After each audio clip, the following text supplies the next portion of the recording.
আপনি বুঝে আপনার ভোটটা নির্বিঘ্নে করিয়ে দিন। এটা পারবেন তো আপনারা? বাকিটা খামার কি করতে হয় দেখে নেব। 2021-এর আর আইএসএফ নাই। 2021-এ খামার থেকে আমাদের 5 থেকে 7টা কেড়ে নেওয়া হয়েছিল। সেই আইএসএফ আর আজকের আইএসএফ মিলাবেন না। এটা 2021 ছিল, এটা 2026। 5 বছরে আইএসএফ অনেক ঘাট প্রতিঘাতে রাস্তাঘাট সব বুঝে নিয়েছে।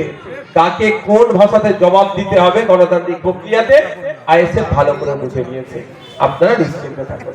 ধন্যবাদ সকলকে। সাধারণ ভোটার হিসাবে, আপনি সাধারণ ভোটার, একজন সাধারণ ভোটার হিসাবে একটা ভালো কোশ্চেন করেছে। আমরা ভাঙড়ের মানুষ ভোট দেব, তাহলে গণনা কেন্দ্রে হেরে আসছে কবে? আপনি যদি বলেন হেরে আসছে কবে?